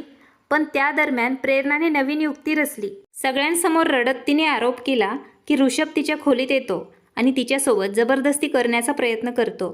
तिने एवढं नाटक केलं की स्वतःचे कपडे देखील फाडले, जेणेकरून खोटं खरं दिसावं. घरातील सगळ्यांना हे खोटं माहीत होतं, पण त्यांच्या प्रतिष्ठेच्या नावावर सगळ्यांनी तिला बंधनात आणलं. माधुरीचे वडील पूर्णपणे तुटून गेले होते. त्यांनी ऋषभकडे हात जोडले. त्यांना असं वाटत होतं की आता फक्त ऋषभच या सगळ्यांचा सामना करू शकतो. त्यांना प्रेरणाला मारून टाकावंसं वाटत होतं, पण त्यांच्या मोठ्या भावाने त्यांना थांबवलं. नंतर सर्वांना मजबूर करून त्या घटनेची साक्ष द्यावी लागली. 2 दिवसांनी सगळे पुन्हा त्या हॉलमध्ये जमा झाले. यावेळी प्रेरणा वधू बनलेली होती. दरवाजा उघडताच माधुरी आत आली.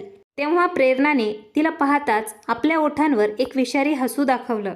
तिचा लेहंगा सांभाळत ती तिच्या जवळ गेली आणि हळूच म्हणाली, शेवटी तुझा नवरा आता माझा होतोय. तू बघ मी कसं त्याला माझं सौंदर्य आणि प्रेमाच्या जाळ्यात अडकवेल. तो तुझा चेहरा पण पाहणार नाही. तिच्या आवाजात एवढं विष दिसत होतं की ऐकणाऱ्याचे हात थरथरायला लागतील. पण माधुरीचा चेहरा आता शांत होता. ती हसली आणि व्यवस्थित आवाजात म्हणाली, स्टेज तर मीच स्वतः सजवला आहे. आशा करते की तुम्ही त्या स्टेजपर्यंत सुरक्षित पोहोचाल. तिच्या डोळ्यात एक विचित्र चमक दिसत होती, जणू कोणी आग पेटवली आहे. माधुरीच्या शब्दांनी प्रेरणा थोड्या वेळासाठी थक्क झाली, पण नंतर डोकं हलवून म्हणाली, वा भाई वा, आपल्या दुश्मनासाठी स्टेज सजवायला आलीस का? खूप मोठ्या मनाची आहेस तू. माधुरी पुन्हा हसली आणि म्हणाली, थोड्या वेळात सगळ्यांना समजेल की स्टेज सजवलं आहे का कोणाचं प्रेत. आत्ता बोलताना तिच्या शब्दात अजूनही अधिक थंडपणा जाणवत होता. प्रेरणाची अस्वस्थता वाढली, पण तिने चेहऱ्यावर खोटं हसू ठेवलं. या दरम्यान माधुरीचे वडील आणि इतर पाहुणे आत आले. सगळे तिथलं वातावरण पाहून आनंदित झाले. प्रेरणाने लगेच तिचा घुंगट काढला आणि चेहऱ्यावर मोहक हसू आणले, जेणेकरून तिची अस्वस्थता लोकांना दिसू नये.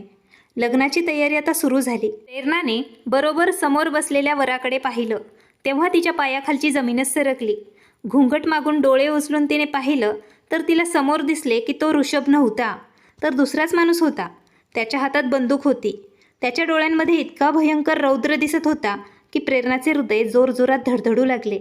त्या माणसाच्या चेहऱ्यावर स्पष्ट दिसत होतं, जर तिने किंचितही या लग्नाला विरोध केला तर पुढचा क्षण तिचा शेवटचा क्षण असेल. त्यावेळी प्रेरणाचे वडीलही तिथे उपस्थित होते. त्याने बंदूक उचलून लॉक करताना प्रेरणाकडे पाहिलं होतं.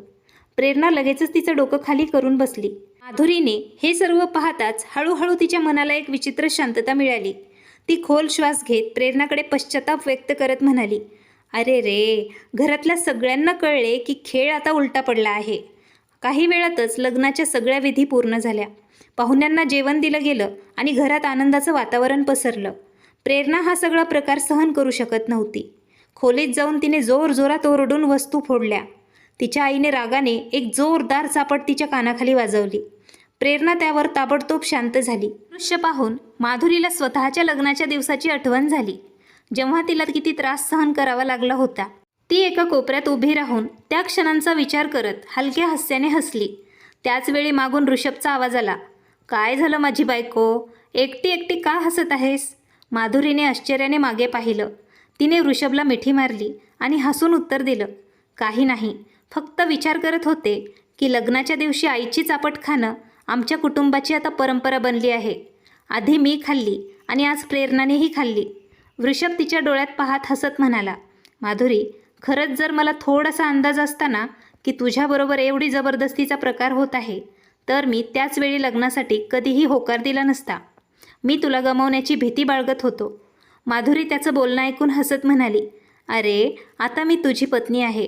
ऋषभ, मी जाणीवपूर्वक तुला स्वीकारलं आहे. त्या दिवशी नक्कीच रागाच्या भरात मी लग्नाला नकार दिला असेल, पण निरोपाच्या वेळी मी मनाने तुला स्वीकारलं होतं. ऋषभ हलकं स्मितहास्य करत म्हणाला, खरंच? लग्नाच्या 6 महिन्यानंतर अखेर माझ्या पत्नीने मला पकडलं. जर मी तुझ्या जागी असतो तर एका दिवसातच मी तुला पकडलं असतं. माधुरी हसत म्हणाली, हो, अगदी तुम्ही फारच हुशार आहात. अशा प्रकारे दोघं एकमेकांना हसवत राहिले आणि खोलीतील गडद वातावरण हळूहळू हलकं झालं. थोड्या वेळानंतर ऋषभ म्हणाला, चल आता निघूया. माहीत आहे ना, आज रात्री आपली दुबईची फ्लाईट आहे. माधुरीने विचारलं, आत्ताच का जायचं आहे? संध्याकाळपर्यंत इकडेच राहू ना, सगळ्यांसोबत लग्नाच्या घरात. ऋषभ तिची कंबर पकडून हसत तिला म्हणाला, मला माझी पत्नी पाहिजे. लग्नाचं घर तर कुठेही इकडे जाणार नाही. रात्री फ्लाईट आहे, पण मला माझ्या पत्नीसोबत दिवसा खास क्षण अनुभवायचे आहेत. तुझ्यासाठी मी एक सुंदर नाईटीही ऑर्डर केली आहे. आज दुपारीच तू परिधान कर. ऋषभचे शब्द ऐकून माधुरीचा चेहरा लाजेने लाल झाला. ती लाजून म्हणाली, ऋषभ, तुम्हाला काय झालं आहे? कोणी ऐकलं तर त्याला काय वाटेल? ऋषभ तिला अशा अवस्थेत पाहून हसत राहिला. समोरच प्रेरणाचा निरोप सोहळा चालू होता.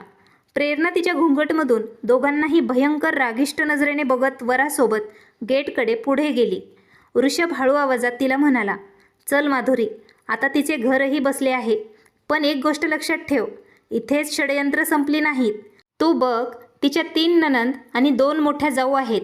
पाहू आता त्यांच्यासोबत ती कोणती चाल खेळते. हे ऐकून माधुरीचे डोळे मोठे झाले. ती आश्चर्याने म्हणाली, कोणत्या जन्माचा बदला घेत आहात तुम्ही तिच्यासोबत? इतकं मोठं कुटुंब का तिच्या डोक्यावर लादलं? ऋषभ हसला, का तुला आवडलं नाही का? तिथे तिच्या षडयंत्राचा ती स्वतःच भोग घेईल. आपली कुठेतरी काळजी कमी झाली ना. माधुरीने त्याला धक्का मारला आणि ती हसत म्हणाली, तुम्ही पण ना. ऋषभने तिचा हात पकडला आणि तिला प्रेमाने सांगितलं, हात हलके ठेवा मॅडम. त्याचं बोलणं ऐकून माधुरीही हसली. खरं तर ऋषभने वर्षानुवर्ष बदला आणि आक्रोशात आयुष्य घालवले, पण माधुरीच्या प्रेमाने त्याच्यातील अंधकार नष्ट झाला. मान्य आहे, अहंकार फक्त अंधकार वाढवतो, पण प्रेम शक्तिशाली आहे. प्रेम प्रत्येक अंधकार मिटवतं. माधुरी ऋषभसाठी प्रकाशासमान होती आणि प्रेरणा कितीही षडयंत्र रचत असली तरी माधुरीच्या खरेपणाने प्रेरणाचं सगळं उघड होणारच होतं. प्रेरणाच्या निरोपानंतर हवेलीमध्ये एक विचित्र शांतता पसरली होती. जेवढी माणसांची गर्दी होती तिथेही तेवढीच शांतता होती. कोणीही उघडपणे बोलत नव्हतं, पण सर्वांचं मन एकाच प्रश्नाने व्यापलेलं होतं. प्रेरणासारखी मुलगी त्या मोठ्या कुटुंबात जाऊन कशी निभावेल? माधुरीने दुरून तिची पाठवणी पाहिली तेव्हा तिच्या मनात एक प्रकारची शांतता जाणवली. आता ही स्त्री तिच्या आयुष्यापासून बाहेर गेली आहे, पण त्या हृदयाच्या कोपऱ्यात एक भीती वाटत होती. अशी स्त्री जिथेही जाईल तिथे गोंधळच उडवेल. ऋषभ तिच्या डोळ्यात पाहून म्हणाला, माधुरी, आता फक्त आपल्या प्रवासाची सुरुवात आहे. मागे जे काही झालं ते इथेच सोडून दे. आपल्याला पुढे बघायचं आहे. माधुरीने मान हलवली आणि त्याच्या खांद्यावर आपलं डोकं ठेवलं. ऋषभ गाडी स्टार्ट करून हवेलीच्या बाहेर निघाला. रस्त्यात माधुरी शांत होती. ती खिडकीतून बाहेर झाडांकडे शांत पाहत होती आणि स्वतःला पटवून देत होती की खरंच आता तिचं आयुष्य बदललं आहे. थोड्या वेळाने ऋषभ गाडी थांबवून तिला पाहत म्हणाला, माधुरी, मला माहीत आहे तुझ्या मनात अजूनही खूप काही अटकलेलं आहे, पण ऐक, मी तुला कधीही एकटं सोडणार नाही. परिस्थिती जशीही असो. त्याने तिचा हात घेतला आणि घट्ट धरला. माधुरीच्या डोळ्यात अश्रू आले. ती रडत म्हणाली, ऋषभ, मला फक्त एवढंच हवं आहे की तुम्ही नेहमी माझ्यासोबत राहावं. बाकी मी सांभाळून घेईन. गाडी एअरपोर्टकडे चालली होती. रस्त्यातील शांततेतही एक आपलेपणा दिसत होता. जणू काही दोन लोक न बोलताही एकमेकांच्या मनाच्या गप्पा ऐकत होते. माधुरीला जाणवलं की हा प्रवास फक्त दुबईचाच नाही, तर एक नवीन जीवनाची सुरुवात आहे. एअरपोर्टवर पोहोचल्यावर तिथले वातावरण वेगळेच होते. चमणारे लाईट्स, गर्दी, घोषणा. पण ऋषभने तिचा हात धरला आणि हसत म्हणाला, घाबरू नकोस, मी आहे ना. फ्लाईटमध्ये बसल्यावर ऋषभ खिडकीतून बाहेर पाहत राहिला. बराच वेळ खिडकीमधून बाहेर पाहत होता. माधुरीने त्याचा चेहरा लक्षपूर्वक पाहिला. त्यात अजूनही भूतकाळाच्या वेदना दिसत होत्या. तिने त्याच्या बोटांना धरलं आणि हळूहळू ती म्हणाली, ऋषभ, आता तुझ्यासोबत मला हे आभाळही खुलं वाटत आहे. तुम्हाला हवं असेल तर तुम्ही आता उडू शकतात. तुमच्यासोबत मी आहे ना. ऋषभने माधुरीकडे पाहिलं तेव्हा त्याला वाटलं आता खरोखर त्याला त्याची जीवनसंगिनी मिळाली आहे. दुबईमध्ये पोहोचल्यावर त्यांनी हॉटेलच्या खोलीत प्रवेश केला. तिथून समुद्र दिसत होता. हवेत मिठाचा सुगंध आणि स्वातंत्र्याचाही सुगंध होता. माधुरी बाल्कनीत उभी राहून समुद्राच्या लाटा पाहत होती. ऋषभ मागून येऊन तिच्या कमरेत हात घालत तिला म्हणाला, आयुष्य हे समुद्राच्या लाटांसारखं आहे ना. कधी वर तर कधी खाली येतं, पण आयुष्यात योग्य साथीदार असेल तर प्रत्येक लाटा सहज पार होतात. माधुरी त्याच्या डोळ्यात पाहून हसली आणि म्हणाली, तुमच्यासोबत मला कोणत्याही लाटांची भीती नाही. तुमच्याशिवाय हलकी हवा पण मला खाली पडेल. ऋषभने तिच्या माथ्यावर किस केलं आणि तो म्हणाला, हीच माझी ताकद आहे. रात्री जेवणानंतर ते दोघं खोलीत परतल्यावर शांतता फक्त त्यांच्या श्वासांनी भरली होती. ऋषभ हळूहळू तिला म्हणाला, माधुरी, मला वाटतं मी माझ्या जीवनाच्या प्रत्येक क्षण तुझ्यासोबतच घालवावा. सुख असो वा दुःख, तू माझं शेवटचं प्रेम आहेस. माधुरीच्या डोळ्यात अश्रू आले आणि ती म्हणाली, तुम्ही माझं पहिलं आणि शेवटचं प्रेम आहात. त्या रात्री त्यांना खऱ्या शांततेत पहिल्यांदा झोप लागली. सकाळी सूर्यकिरणं खोलीत येताच माधुरीला जाणवलं तिचं आयुष्य खरोखर आता बदलून गेलं आहे. पण आयुष्यात आनंद एवढ्या सहजासहजी कोणाला मिळत नाही. हॉटेलच्या लॉबीमध्ये ठेवलेल्या वृत्तपत्रात मोठ्या अक्षरात एक हेडलाईन आलेली होती, प्रेरणाच्या सासरी गोंधळ, नणंद आणि जावांमध्ये भांडणं, नवरा कुटुंबाकडून गंभीर आरोप. ही बातमी वाचून माधुरीचे हृदय जोरजोरात धडधड करत होते. ऋषभने वर्तमानपत्र उचललं आणि दीर्घ श्वास घेत तो म्हणाला, बघ, मी म्हटल्याप्रमाणेच ही स्त्री जिथे जाईल तिथे फक्त सर्वनाश घडवेल. माधुरीने त्याच्या डोळ्यात पाहिलं आणि म्हणाली, ऋषभ, आता आपण तिच्याबद्दल विचार करू नये. तिने स्वतःचा मार्ग निवडला आहे. आपला मार्ग पूर्णपणे वेगळा आहे. ऋषभने तिच्या बोलण्याला मान्यता देत वर्तमानपत्र टेबलावर ठेवलं. पण मनातून त्याला ठाऊक होतं की प्रेरणा इतक्या सहज त्यांच्या आयुष्यातून बाहेर जाणार नाही. मुंबईतील ती रात्र त्या दोघांसाठी नवीन अध्यायाची सुरुवात होती. समुद्राच्या लाटांचा आवाज, प्रकाशमय रस्ते आणि रूममध्ये स्वातंत्र्याचा सुगंध, सर्व काही माधुरीला स्वप्नासारखं वाटत होतं. तिने कधी विचारही केला नव्हता की तिच्या आयुष्यात एवढं मोठं वळण येईल, जिथे ऋषभ तिचा हात घट्ट धरून तिच्यासोबत उभा असेल. सकाळ होताच ऋषभने खिडकी उघडली तेव्हा सूर्याची सोनेरी किरणे रूमच्या आत आली. ऋषभ तिच्या जवळ जाऊन हळू आवाजात तिला म्हणाला, माधुरी, जेव्हा मी तुझ्याकडे पाहतो तेव्हा मला असं वाटतं माझ्या अर्धवट आयुष्य आता पूर्ण झालं आहे. माधुरीने डोळे उघडले आणि ती म्हणाली, तुमचं बोलणं ऐकून मला वाटतं तुम्ही स्वप्नात पण मलाच पाहत आहात. आता दोघांनीही हसतच सकाळची सुरुवात केली. दिवसभर त्यांनी दुबई फिरण्याचा प्लॅन बनवला. मॉल एमिरेट्सपासून बुर्ज खलिफापर्यंत प्रत्येक ठिकाणी त्यांनी मनात आणि कॅमेऱ्यामध्ये एकमेकांना कैद केलं. माधुरीचा निरागस चेहरा ऋषभच्या चेहऱ्यावर हास्य आणत होता. त्याने कित्येक वेळा तिचा चेहरा हातात पकडला, जसं तिला तो सांगू इच्छित होता की त्याच्या आयुष्यात आनंदाचं कारण तीच आहे. त्या आनंदात नियतीचा दुसरा चेहरा हळूहळू समोर येऊ लागला. हॉटेलमध्ये परतल्यावर जेव्हा माधुरीने तिचा पासपोर्ट घेतला तेव्हा त्यांच्यासोबत एक पांढरा लिफाफा तिला दिला होता. त्यावर फक्त तिचं नाव लिहिलं होतं, माधुरी. तिने लिफाफा उघडला. त्यात एक पत्र होतं. माधुरी, तुला वाटत असेल तू माझ्यापासून सुटका करून घेतली आहेस, पण खरं असं आहे की मी जिकडे जाईल तिथे तुझ्या नावाची सावली नक्कीच सोडेल. तुझ्या वृषभला तू असे भास करून देऊ नकोस की तूच त्याचं आयुष्य आहेस. त्याचं आयुष्य मी आहे. मी एवढ्यात हरले नाही. प्रेरणा. पत्र वाचून माधुरीचा चेहरा उतरला.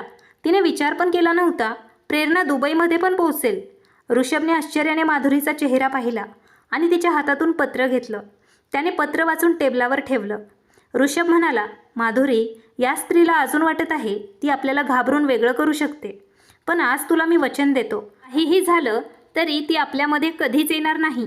माधुरी विचारात हरवली आणि म्हणाली, ऋषभ, मी घाबरत नाही, पण विचार करते, अशा स्त्रियांचा हेतू काय असतो? तिचं प्रेम नाही तर ती का आपल्या पाठलाग करत आहे? ऋषभ म्हणाला, माधुरी, काही लोक खूप हट्टी असतात. त्यांना हारणं मान्य नसतं. ते चुकीचे असले तरी त्यांना हार मान्य नसते. प्रेरणा पण त्यातलीच एक आहे. आपल्याला तिच्या सावलीपासून दूर राहायचं आहे. त्या रात्री दोघं एकमेकांना रात्रभर बोलत होते. समुद्राच्या लाटा किनाऱ्यावर येऊन आदळत होत्या. माधुरी ऋषभच्या खांद्यावर डोकं ठेवून म्हणाली, तुम्ही सोबत आहात ना, तर मला कोणत्याच सावलीची भीती नाही. ऋषभने तिच्या कपाळावर किस करत उत्तर दिलं, माधुरी, तुला आता फक्त आनंदच मिळेल. अंधार कितीही असू दे, मी नेहमी तुझा हात घट्ट धरून ठेवेल. पण नियतीचा खेळ इथेच संपला नाही. दुसऱ्या दिवशी जेव्हा दोघं बुर्जलमध्ये डिनरसाठी गेले, तेव्हा ऋषभच्या फोनवर एक कॉल आला. स्क्रीनवर तेच नाव होतं ज्याचा त्याला सर्वात जास्त तिरस्कार होता, प्रेरणा. माधुरीने त्याच्या डोळ्यात पाहिलं, पण ऋषभने तिचा कॉल रिसीव्ह केला नाही. ऋषभच्या चेहऱ्यावरची काळजी स्पष्ट सांगत होती की वादळ अजून बाकी आहे. माधुरीने जेव्हा ऋषभच्या मोबाईलमध्ये प्रेरणाचं नाव पाहिलं, तेव्हा ऋषभच्या डोळ्यात एक एम्बॅरसमेंट आणि कुठेतरी थकवा पण दिसत होता. माहीत नाही किती दिवस ही स्त्री त्यांच्या आयुष्यात वादळ बनून येणार आहे. ऋषभने जेवण करायला सुरुवात केली, पण त्याचा चेहरा सांगत होता की आतून तो खूप रागात आहे. माधुरीने त्याचा हात पकडला आणि त्याला म्हणाली, कॉल रिसीव्ह कर ऋषभ. पळून जाण्यापेक्षा समोर जाणं कधीही योग्य आहे. मी इथेच आहे. ऋषभने माधुरीकडे पाहिलं. तिच्या निरगस नजरेने त्याचा राग काही क्षणात शांत झाला. त्याने दीर्घश्वास घेऊन कॉल रिसीव्ह केला. कॉल रिसीव्ह करताच दुसऱ्या बाजूने थंड पण विषारी आवाज ऐकू आला, कसे आहात माझे होणारे पती? त्याच्या मिठीत बसलेले माझ्या स्वप्नांचे सौदागर. ऋषभचं रक्त तापलं. प्रेरणा, ऐक, जेवढं पण घाण विचार आहेत ना तुझे, तितक्याच घाण तुझे षडयंत्र आहेत. तू विसर की मी कधीच तुझा होईल किंवा होऊ शकतो. आता माझ्या हृदयात फक्त माधुरी आहे. जर तू पुन्हा आमच्यामध्ये येण्याचा प्रयत्न केलास तर तुला ओळखायला एक क्षणही लागणार नाही. फोनवर दुसऱ्या बाजूला हलकं हसत प्रेरणा त्याला म्हणाली, ऋषभ, तुला वाटतं का हा खेळ तुझ्या हातात आहे? तुला माहीत नाही मी किती खोल या खेळात मुरलेली आहे. भूतकाळ, तुझं गेलेलं जीवन सर्व मी माझ्या ताब्यात घेतलंय. आणि हो, तुझी गोड पत्नी माधुरी, तिला मी कधीही शांतपणे जगू देणार नाही. ऋषभ काही बोलणार तेवढ्यात प्रेरणाने फोन कट केला. माधुरीने त्याच्या डोळ्यात पाहिलं आणि शांत आवाजात ती म्हणाली, ऋषभ, घाबरण्याची गरज नाही. समजूतदारपणाने पावलं टाकायला हवीत. जर ती म्हणते की तिच्याजवळ तुमच्या भूतकाळाची चावी आहे, तर आधी समजून घ्यायला हवं की असं कोणतं रहस्य आहे. ऋषभने त्याच्या माथ्यावर हात ठेवला. त्याच्या चेहऱ्यावर बेचैनी स्पष्ट दिसत होती. माधुरी, माझ्या भूतकाळात फक्त अंधारच आहे, पण एक रहस्य आहे जे मी कधीच कोणाशी शेअर केलेलं नाही. कदाचित त्याच आधारावर प्रेरणा आपल्याला भीती घालण्याचा प्रयत्न करत आहे. माधुरीने त्याचा हात धरला. मला सांगा, मी तुमची पत्नी आहे. ऋषभ, मला तुमच्या भूतकाळाचं सत्य जाणून घेण्याचा पूर्ण हक्क आहे. आणि विश्वास ठेवा, सत्य कितीही भयावह असो, मी कधीही तुमची साथ सोडणार नाही. काही क्षणांची शांतता पसरली. हवेत एक विचित्र थंड वातावरण पसरलं. ऋषभने दीर्घ श्वास घेत म्हणाला, हे रहस्य फक्त एका व्यक्तीला माहीत होतं आणि ती व्यक्ती आता या जगात नाही. माधुरी, मी लहानपणापासून खूप रागीट होतो. मी अनेक चुका केल्या, पण एक चूक अशी आहे, त्याचा विचार करून आजही माझं हृदय थरथरतं आणि कदाचित तीच चूक प्रेरणापर्यंत पोहोचली आहे. माधुरीने आश्चर्याने डोळे विस्फारले. कोणती चूक ऋषभ? ऋषभने त्याचे ओठ दाबले. त्याचे डोळे भरून आले. एक अपघात ज्यात एक जीव माझ्या हातून गेला होता.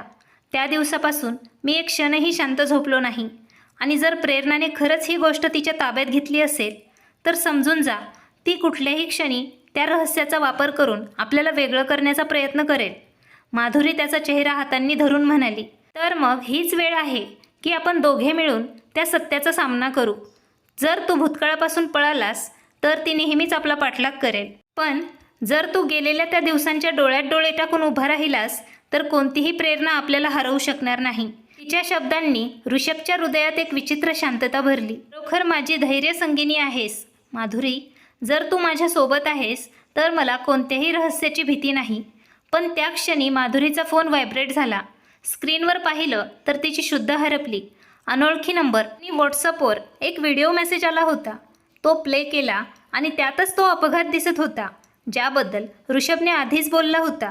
माधुरीचे हात थरथरत थांबले. तिने व्हिडिओ थांबवला आणि ऋषभकडे पाहिलं. ऋषभ, हे सगळं कसं? हा व्हिडिओ कोणाकडे आहे? ऋषभने व्हिडिओ पाहिला आणि त्याचा चेहरा फिका पडला. माधुरी, हा तेच रहस्य आहे. हे तो अपघात. आणि आता स्पष्ट आहे की प्रेरणानेच हे रहस्य आपलं शस्त्र बनवलं आहे. माधुरीने फोन टेबलावर ठेवला आणि ऋषभच्या डोळ्यात खोल पाहिलं. त्याच्या चेहऱ्यावर कुठलाही प्रश्न नव्हता. फक्त एक विश्वास होता की तिचा नवरा कितीही तुटलेला असला तरी तिच्या प्रेमाने ती त्याला सांभाळेल. ऋषभचा गळा भरून आला. ओठ हलले पण शब्द बाहेर आले नाहीत. माधुरीने त्याचा हात आपल्या हातात घट्ट धरला आणि ती म्हणाली, ऋषभ, माणूस चुका करतो. कधी परिस्थितीमुळे, कधी रागामुळे, पण जीवन प्रत्येकाला दुसरी संधी देतं. आज ती संधी आपल्या समोर आहे. तू जितका स्वतःला दोष देशील तितक्याच प्रेरणासारख्या स्त्रिया तुझा फायदा घेतील. पण जर तू सत्य जगासमोर ठेवलंस तर कोणालाही तुला ब्लॅकमेल करण्याचा अधिकार राहणार नाही. तिच्या शब्दांनी ऋषभच्या डोळ्यातून अश्रू ओघळले. त्याने अनुभवलं की माधुरी फक्त त्याची पत्नीच नाही तर त्याची जीवनातील आधारही आहे, जी त्याला अंधारातून प्रकाशात आणू शकते. त्याने हळूच सांगितलं, तू बरोबर बोलतेस माधुरी, मी आता पळणार नाही. जे काही होईल ते मी स्वतःच सर्वांशी बोलणार, माझी चूक स्वीकारणार, जेणेकरून कोणीही त्याचा वापर आपल्या विरोधात करू नये. काही दिवसांनी हवेलीमध्ये सर्व नातेवाईक आणि कुटुंबीय उपस्थित होते. ऋषभ तिथे उभा राहिला आणि त्याने सर्वांसमोर आपलं सत्य मांडलं. तो सांगू लागला की बालपणीतील रागातून केलेल्या एका कृतीमुळे एका जीवनाचा अंत झाला होता आणि हा अपघात त्याच्या हृदयावर वर्षानुवर्षे ओझं बनून राहिला आहे. तो काहीही सांगू शकला नाही, कारण भीती होती की लोक त्याच्यावर राग करतील. घर सगळं शांततेत हरवलं. सर्वांची नजर ऋषभवर होती. त्या क्षणी माधुरी त्याच्या जवळ आली आणि म्हणाली, हे खरं आहे, पण हे सत्य आहे की माणूस आपल्या चुका सुधारून चांगला बनू शकतो. आणि ऋषभने तसंच केलं. आजचा ऋषभ तोच आहे ज्याने स्वतःला बदललं. त्या शब्दांनी सगळ्यांच्या डोळ्यात अश्रू ओघळून आले. कोणीही ऋषभला दोषी समजलं नाही. त्याने आपली चूक मान्य करून मानवता दाखवली आहे, हे सर्वांना समजलं. दुसरीकडे प्रेरणा, जी सगळ्यांना तोडण्याचं स्वप्न पाहत होती, तिचं षडयंत्र तिच्यावरच ओझं ठरलं.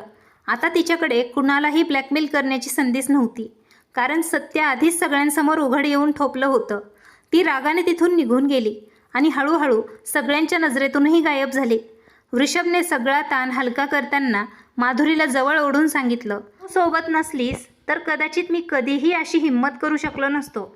माधुरी हसली आणि त्याला म्हणाली, मी तुमच्यासोबतच आहे ऋषभ, मी नेहमी सोबत राहील. कारण लग्न फक्त सुखात राहण्यासाठीच नसतं, तर कठीण वेळेत एकमेकांना थांबवण्यासाठी असतं. ऋषभने तिचा हात घट्ट धरला आणि तो म्हणाला, असं वाटतं की माझ्या जीवनाने खरी नवीन सुरुवात घेतली आहे. माधुरीने त्याच्या डोळ्यात पाहून हसत उत्तर दिलं, हो ऋषभ, प्रत्येक कठीण परिस्थितीनंतर सुख हे येतच. आणि आता आपल्या संकटांचा काळ संपला आहे. हवेत आता शांतता होती. आकाशातील तारे सर्व गोष्टींचे साक्षीदार वाटत होते. खरं प्रेम किती अंधार मिटवू शकतं हे आज समजलं. त्या रात्रीनंतर ऋषभ आणि माधुरीचं जीवन फक्त प्रेम आणि विश्वासाच्या दोरात गुंफलेलं राहिलं, ज्याला कोणालाही तोडता येत नाही. खिडकीतून बाहेर पाहताना आकाशातील ढग पाहून असं वाटत होतं की सर्व त्रास मागे राहिला आहे. ऋषभ पहिल्यांदा इतक्या हलक्या मनाने हसत होता. त्याच्या डोळ्यात आता ताण नाही, भीती नाही, जी वर्षानुवर्षे त्याला आतून तोडत होती. त्याने माधुरीचा हात आपल्या हातात घट्ट धरला, जणू हाच त्याच्या जगासमोरचा सर्वात मोठा विजय आहे. माधुरीने त्याच्या हातावर हलकेसे आपले डोके टेकवले. तेव्हा त्याला जाणवलं की ऋषभचं हृदय आता शांत झालं आहे. त्याच्या हृदयाची धडधड आता अबोल नाही, तर शांततेच्या रस्त्यावर चालत आहे. ऋषभ हळूच म्हणाला, आता कोणतंही खोटं नाही, भीती नाही, संकट नाही, फक्त आपण आणि आपलं प्रेम. माधुरीने त्याच्याकडे पाहून हलकेसे स्मितहास्य केलं, जणू हा संवाद त्यांच्या आत्म्यापर्यंत पोहोचला होता. काही वेळ दोघं शांत बसले, पण त्या शांततेतही इतक्या गोष्टी दडल्या होत्या की शब्दांची गरजच नव्हती. ही शांतताच त्यांची सर्वात खोल संवाद होता. ऋषभ अचानक म्हणाला, माहिती आहे का माधुरी, जेव्हा तू पहिल्यांदा माझा हात धरलास मी समजलो होतो की आता काहीही झालं तरी मी एकटा नाही. माधुरीने त्याच्या डोळ्यात पाहून हसत उत्तर दिलं, आणि मी तेव्हाच समजले होते ऋषभ, आपले हे नाते फक्त नशिबानेच नाही तर देवाने आपल्याला एकमेकांसाठी पाठवलं आहे. ऋषभने माधुरीला आपल्या हाती धरलं आणि त्या क्षणी असं वाटलं जणू दोघांच्या आत्म्यांनी एकमेकांशी बोलायला सुरुवात केली आहे. हे फक्त पती पत्नीचं नातं नव्हतं, तर खऱ्या जोडीदाराचं नातं होतं, जिथे वेदना, चुका, सत्य आणि माफी यांचा समावेश होता. या सर्वातून त्यांचं प्रेम अधिकच मजबूत झालं. प्रेरणा हे नाव त्यांच्या आयुष्यातून पूर्णतः निघून गेलं. हवेलीच्या भिंतीही आता त्यांच्या हसण्याचा साक्षीदार होऊ लागल्या. ऋषभच्या घरातील लोकांच्या डोळ्यात आता लाज नव्हती, तर अभिमान होता. सगळे म्हणत होते की माधुरीने ऋषभला पूर्णपणे बदललं आहे. पण माधुरीला माहीत होतं की खरं तर ऋषभच्या हृदयात नेहमीच चांगुलपणा होता. फक्त त्याला खऱ्या प्रेमाची गरज होती, जी त्याला माधुरीनेच दिली होती.